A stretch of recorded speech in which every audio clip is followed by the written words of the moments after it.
नमस्ते, म हुँ राधेश्याम पटेल। तपाईहरु हेर्दै हुनुहुन्छ घण्टाघर टेलिभिजन र आज हामी एकजना व्यक्तित्वसँग तपाईसँग भेटघाट गराउन गइरहेका छौँ। र उहाँ कोरोना कालमा जुन कोरोनाको कहर थियो वीरगन्जमा निकै नै अग्रपङ्क्तिमा खटेर लडिनु भएको छ, खटिनु भएको छ र उहाँ अब वीरगन्ज छोडेर जाँदै हुनुहुन्छ। नमस्कार। सबभन्दा पहिला तपाईको परिचय आफ्नै मुखारबिन्दबाट। नमस्ते सबैजनालाई। म डाक्टर नीला पाठक, कन्सल्टेन्ट प्याथोलोजिस्ट, नारायणी अस्पतालबाट। अहिलेको अवस्थाले कसरी कुन रूपमा लिनुभयो? अहिले भन्नुपर्दाखेरिमा चाहिँ कोभिडको जुन हाम्रो जेठ असारको जुन सन्तास थियो चारैतिरबाट हामीलाई जुन त्रास थियो चारैतिरबाट आइरहेको त्यो चाहिँ अहिले एकदमै घट्दो देखिरहेका छौँ हामीले। त्यही परीक्षणहरू गराउने पनि घट्दै हुनुहुन्छ भने त्यही प्रतिशतमा चाहिँ पोजिटिभ केसेसहरू पनि घट्दो छ र जनमानसमा हेर्दाखेरि पनि एउटा सरल तरिकाले सबैजनाले आफ्नो जीवनयापन गरिरहेको हामी देख्न सक्छौँ। अनि अब जस्तै तपाईको सर्व पनि भइसकेको छ, सर्व भएर जाँदै हुनुहुन्छ, खुसी लागेको छ कि वीरगन्जलाई मिस गर्नुहुन्छ, कस्तो फिल भइरहेको छ? यो एउटा कस्तो भन्दाखेरि सम्मिश्रित एउटा फिलिङ जस्तो आइरहेको छ मलाई, किनभने जिन्दगीको एउटा ठुलो खुर्किलो पार गरेर एमडी पास गर्ने बित्तिकै यो कहिले पनि नआएको ठाउँमा नौलो ठाउँमा वीरगन्जमा म जुन त्यो 3 गते यहाँ आउँदाखेरिको बिहान 4 बजे घण्टाघरमा त्यो शीतलहरसँगै म नारायणी खोज्दै आएको र आएको 2 महिनामा चाहिँ यहाँको लागि कोभिड सङ्क्रमणको लागि कोभिडको लागि स्वाब कलेक्सनको लागि एउटा तालिम दिन टेकु गएर आए पश्चात त्यसपछिका बेफुर्सदी मेरा दिनरातहरू ती दिनहरू सबै सम्झिँदाखेरि र अहिले आएर चाहिँ अचानक यो ठाउँलाई छोडेर जानु पर्दाखेरि कता चाहिँ एउटा ठुलो कुरा नै यही छोडेर गए जस्तो चाहिँ हुन्छ। योसँग मेरो धेरै यादहरू जिन्दगीको लागि एउटा रहने भयो सधैँभरिलाई र यहाँबाट मैले धेरै कुराहरू सिकेँ। यो एउटा नौलो ठाउँ मात्र नभएर यहाँ एउटा चाहिँ एउटा मिक्स्ड खालको जनसङ्ख्या जुन थियो उहाँहरूसँग बसेर यो नारायणीको टिमसँग मात्र होइन कि मैले त जिल्ला अस्पताल, जिल्ला प्रशासन कार्यालय, जिल्ला जनस्वास्थ्य नगरपालिका र 12 वर्ष रौतहरसँग पनि एउटा चाहिँ कोअर्डिनेसनमा काम गर्न पाएँ। त्यो मेरो लागि एकदमै अविस्मरणीय क्षण हुनेछ। तपाईको वीरगन्ज आउनुभन्दा अगाडिको यात्रामा अलिकति सम्झिन अथवा दर्शकहरूलाई रिक्वेस्ट गर्छु कि तपाईको बाल्यकालको जन्मकर्म कुन जिल्ला कहाँ भयो अनि फ्यामिली ब्याकग्राउन्ड कस्तो थियो, त्यसपछि तपाईको यो प्याथोलोजीसम्मको अध्ययन कसरी पुरा गर्नुभयो र वीरगन्ज कसरी आइपुग्नु? म चाहिँ 2043 सालमा पाल्पामा गएर पाल्पाको मदन पोखरा भन्ने गाविसमा जन्मेको एउटा मध्यम परिवारमा जन्मेको। जति बेला चाहिँ मेरो परिवार चाहिँ एउटा बाबाले चाहिँ त्यति बेला एउटा कृषिमा मात्रै उहाँ लाग्नु भएको थियो र पछि चाहिँ उहाँहरू बुटोलमा सरुवा भइसके पछाडि बसाइसरे बुटोलमा भइसकेपछि उहाँहरूले एउटा सानो घरेलु उद्योगमा उहाँहरू आबद्ध हुनुहुन्थ्यो र मेरो बाल्यकाल भन्नुपर्दाखेरिमा चाहिँ 2-3 वर्ष म पाल्पामै बिताएँ। त्यसपछिका दिनहरू बुटोलमै आएर मेरो स्कुलिङ सुरु भयो। स्कुलिङको कुरा गर्नुपर्दाखेरिमा चाहिँ सानोमा चाहिँ अलिकति स्कुल जान दुःख दिने खालको भएको हुँदाखेरिमा चाहिँ मैले 7 वर्षबाट मात्र मेरो स्कुलिङ सुरु गरेँ, एकैचोटि 1 कक्षामा। मलाई गाह्रो त भयो नै, तर मैले बिस्तारै त्यसलाई लिँदै गएँ र त्यस पछाडिका दिनहरू चाहिँ 10 पढाइमा तपाईँ कति श्रेणीमा पास गर्नुहुन्थ्यो? म 1 देखि 10 सम्म म कहिले पनि दोस्रो भएन।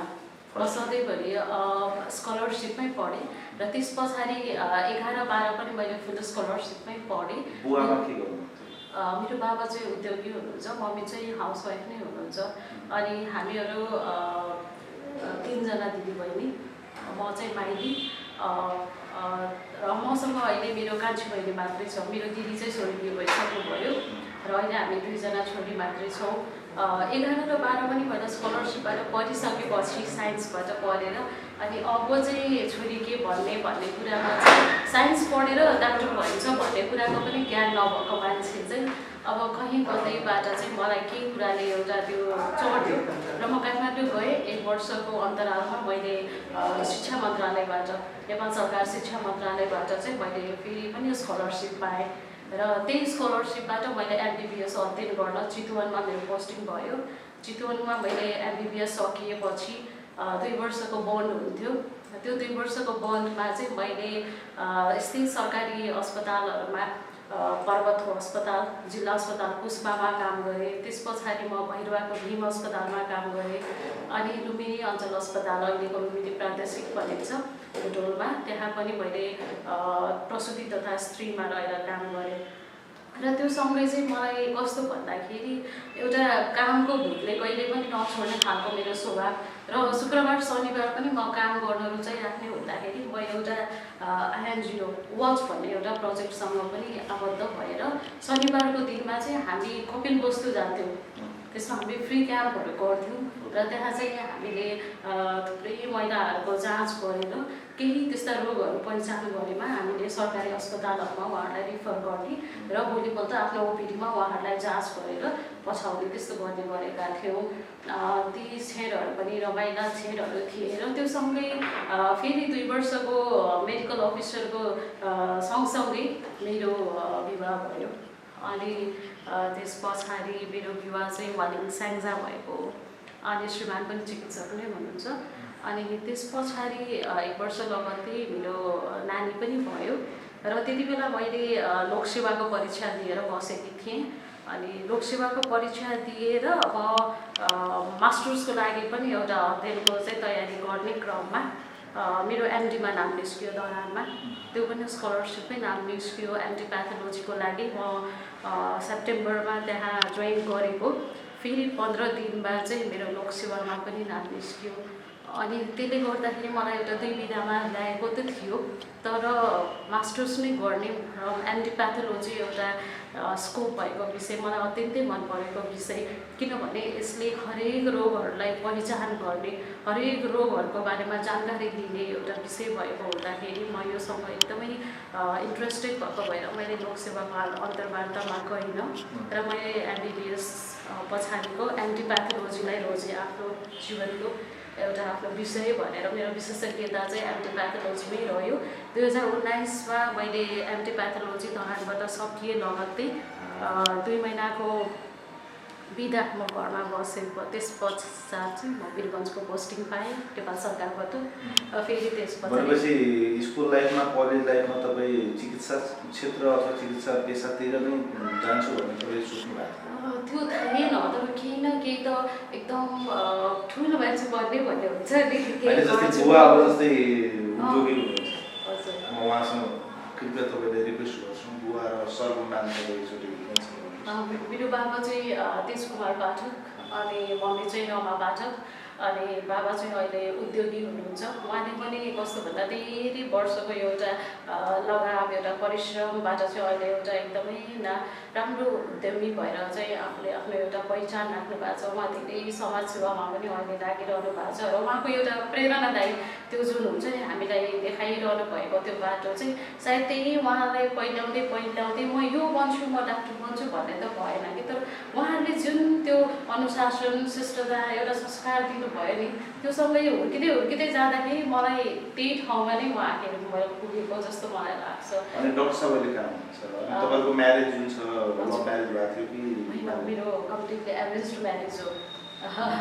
उहाँ चाहिँ हार्ट जोइनिङ विशेषज्ञ, सिभिल सर्भिस हस्पिटल काठमाडौँ बानेश्वरमा अहिले कार्यरत हुनुहुन्छ। उहाँले 8 वर्षदेखि त्यही नै कार्यरत हुनुहुन्छ र मेरो सानो छोरी चाहिँ अहिले 7 वर्षको भयो। उसको नाम आर्जु पौडेली हो र ऊ चाहिँ अहिले कोभिडको बेलामा तपाईँ सबभन्दा बढी मिस गर्ने छोरीलाई नै मिस गर्नु? एकदमै अब त मुटुकै टुक्रा भयो है। अनि अब सानो बच्चा पनि हो, जस्तो उसको बाल्यकाल नै उसले आमा बुवासँग खेल्न नपाइकन भयो नि त। अब म धरान जाँदाखेरि ऊ 2 वर्षको थियो, हुन त मैले उसलाई काखमै लिएर गएँ, ऊ सँगसँगै मैले मेरो रेसिडेन्सी गरे हो। अब जस्तै तपाईँले जुन स्कुल लाइफमा एउटा सपना थियो ठुलो मान्छे बन्ने, आजको समयमा एउटा राष्ट्रिय अन्तर्राष्ट्रिय स्तरमा तपाईँले जुन विधानमा खटिनुभयो, योगदान दिनुभयो, कोभिड योगदान, ठुलो मान्छे बन्नुभयो? ठुलो मान्छे भन्नुपर्दाखेरिमा चाहिँ अब उमेरको हिसाबले सबै कुराले चाहिँ अलिकति बढ्दै गयो होला। अनि पहिले भन्दा देखेको सपना अनुसारले एउटा MBBS पनि पुरा गरियो, त्यसपछि MD हुने सपना थियो, MD पनि सकियो। तर अझै पनि अब यो विशेषज्ञता हासिल गरेको विषयमा अझै जानुपर्ने धेरै अगाडि जस्तो लाग्छ। त्यही भएर ठुलो मान्छे बन्न त्यति सजिलो पनि रहेनछ, अझै मैले गर्नुपर्ने परिश्रम धेरै रहेछ भन्ने कुरा चाहिँ बिस्तारै सिक्दैछु। जस्तै कोभिडको बेलामा हजुरले त्यो PPE लगाएर जुन एउटा पीडा थियो, गर्मीको महिना 4 घन्टा 5 घन्टा तपाईँहरू आफै स्वयं फिल्डमा खटेर पनि स्वाद कलेक्सन गर्नुहुन्थ्यो, ल्याबमा आउनुहुन्थ्यो, या परीक्षणको काममा हुन्थ्यो, रिपोर्टिङको प्रेसर थियो, मिडियाको प्रेसर थियो, धेरैजनाले तपाईँको जवाब दिनुपर्ने अवस्था थियो। कुनै दिन यस्तो सम्झिन लायकको दिन छ कि खाना नखाइकन पनि कति दिन तपाईँहरूले खट्नुभयो, अथवा फोन रिसिभ नगरेर माया प्रेम अथवा जुन फ्यामिलीको एउटा त्यो हुन्छ कुरा नगरिकन पनि तपाईँले फिल्डमा खटेको के छ सम्झना? अवश्य नै त्यस्ता धेरै दिनहरू, त्यस्ता धेरै रातहरू भए होइन। तर मैले यहाँनिर सम्झिनु पर्दाखेरिमा चाहिँ कस्तो भयो भने हामीलाई एक दिन कस्तो मास स्क्रिनिङ गर्ने भनेर एउटा प्लान भयो। त्यसमा चाहिँ हाम्रो छपकैयामा स्क्रिनिङ, छपकैयाको त्यो खोलाको छेउमा चाहिँ हामीले स्वाब लिनुपर्ने। त्यसमा हामीले 5वटा बुथ लिएर अनि त्यसमा चाहिँ वडा नम्बर यो सबै यतातिरको वडा अध्यक्षहरूले चाहिँ हाम्रो सबै स्क्रिनिङ गरिदिनु पऱ्यो भन्नुभएको थियो। अनि हुन्छ भने मैले अब त्यति बेलाको समयसम्म म मात्र स्वाब कलेक्सनको लागि हिँडिरहेको अवस्था थियो र मैले टिम पनि भर्खर मात्र बनाउँदै थिएँ र नयाँ टिमहरू बन्ने क्रममा चाहिँ मसँग 2-3 जना मात्रै असिस्ट गर्न सक्ने हुनुहुन्थ्यो। अब त्यसलाई कसरी गर्ने होला भनेर बिहानभरि चाहिँ एउटा अलिकति त्यसमा कौतूहलता भयो, जिज्ञासा भयो, कसरी जान्छौँ भनेर। त्यसपछि मेसु सरले चाहिँ त्यसलाई म लिड गर्छु भन्ने हिसाबले चाहिँ उहाँले सबै कुराहरू चाहिँ एरेन्ज गरिदिनु भयो।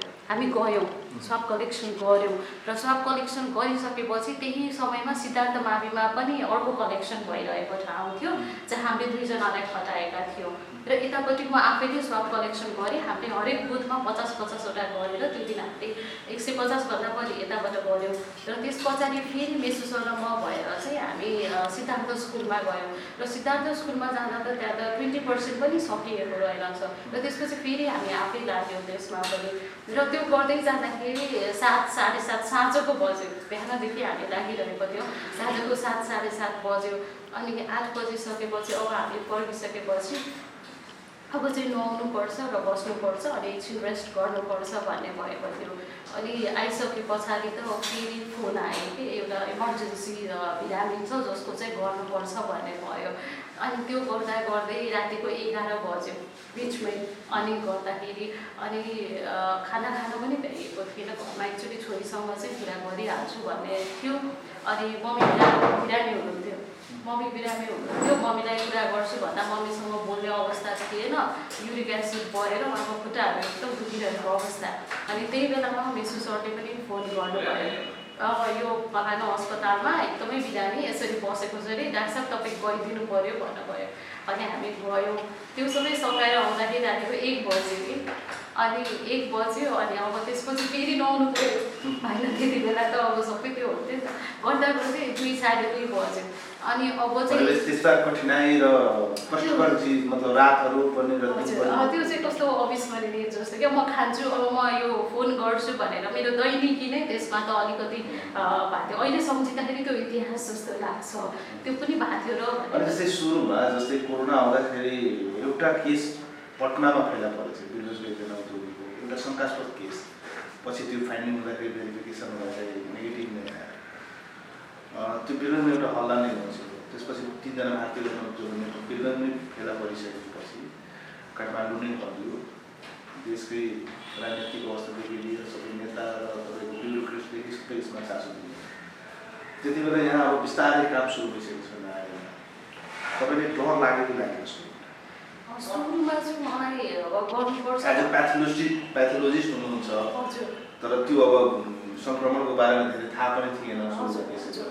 न रोगको बारेमा केही थाहा थियो न त्यस बारेमा लिनुपर्ने प्रिकसन्सहरूको बारेमा थाहा थियो। थाहा मलाई यति थियो कि जति मलाई एनपिएचएलले सिकायो, एक दिनको अभिमुखीकरण तालिम दिएको थियो, पिपी यसरी लगाउनुपर्छ, पिपी यसरी खोल्नुपर्छ, तपाईँले स्वाब यसरी राख्नुपर्छ, उहाँहरूले जसरी मलाई निर्देशन दिनुभएको थियो मैले त्यही स्टेपहरूलाई चाहिँ सम्झिएर मात्रै यसपछि यो गर्नुपर्छ, कतै त्यो स्टेपहरूमा मैले मिस्टेक त गर्दिनँ भन्ने मात्र डर थियो कि। यहाँसम्म कि ल्याबकै कतिजना टेक्निसियन साथीहरू तपाईँले सङ्क्रमित छन्, तपाईँ पर्नुभयो? म चाहिँ परिनँ त्यसमा चाहिँ।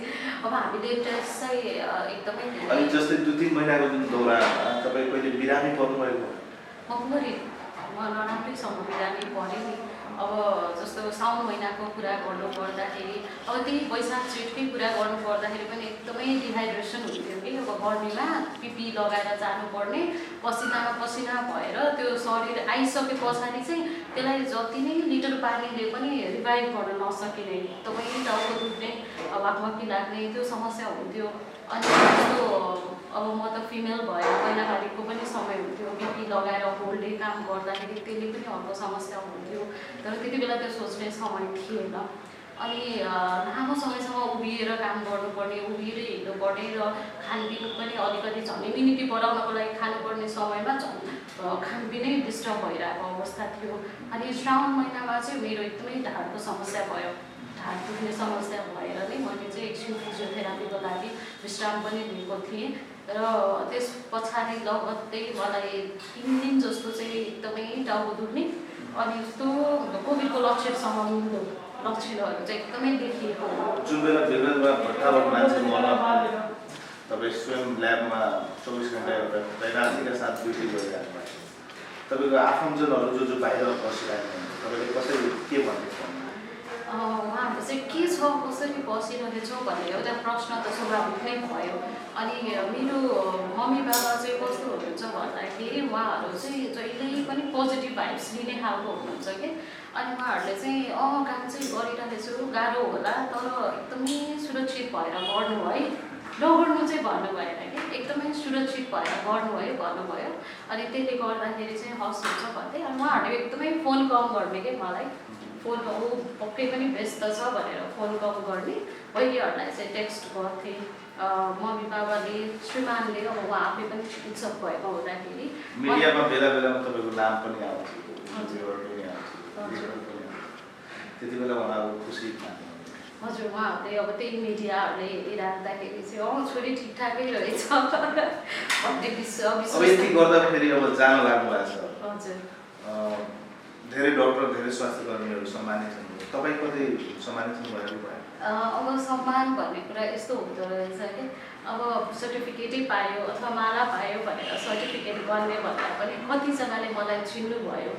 एउटा नौलो ठाउँमा म यहाँबाट नयाँ मेरो कुनै आफन्तीजनको ठाउँ न अथवा म कहिले आएको ठाउँ, तर यस्तो ठाउँमा आएर मैले 3वटा जिल्लाका हरेक व्यक्तिहरूसँग मैले एउटा कोअर्डिनेसन गर्न नामले सबैजना नामले सबैले। अनि तपाईँले हजुर म्याम भनेर अब जस्तो अहिले पनि मलाई यहाँको लोकल लेभलमा हिँड्दाखेरि पनि सबैजनाले कोरोनाको टेस्ट गर्ने भनेर चाहिँ चिन्नुहुन्छ। त्यो नै मलाई एकदम ठुलो सम्मान जस्तो लाग्छ कि। अब जस्तो पस्तो छैन हजुर मेडल सिल्ड अथवा पदक त्यो लिनको लागि जिन्दगी लामो छ, प्रयासरत छु। अब धेरै कुराहरू आउँदै गर्छन्, जिन्दगीमा इज्जत बढ्दै जाने हो, माथिबाट आउँदै गर्छ। आजसम्म पनि त मैले यो जति जिन्दगीमा यहाँसम्म आएको त्यो पनि त एउटा एफोर्टले आएको छु। अब यहाँबाट सर्व भएर तपाईँ कहाँ कुन हस्पिटल गइरहेको छ र अन्त्यमा बिरगन्जको दर्शक साथीहरूसँग के भन्न चाहनुहुन्छ? म अब सरुवा भएर प्रकार प्रसुति तथा स्त्रीरोग अस्पताल थापातली जाँदैछु, त्यहाँ प्याथोलोजी विभागमै जाँदैछु। र बिरगन्जमा बस्नुहुने सम्पूर्ण दर्शकवृन्दहरूलाई चाहिँ मेरो सम्पूर्णमा नमस्कार। र यहाँसम्म यहाँहरूले मलाई एउटा आफ्नोपन जुन दिनुभयो यो ठाउँमा, त्यसको लागि म एकदमै कृतज्ञ व्यक्त गर्न चाहन्छु। र कोभिड अझै पनि सकिएको छैन, कृपया आफ्ना सुरक्षित ढङ्गले चाहिँ यहाँहरू सबैजनाले एउटा सबै कुराहरू जुन भौतिक छन् प्रिकसन्सहरू लिनुपर्ने त्यसलाई कृपया लिइदिनु होला।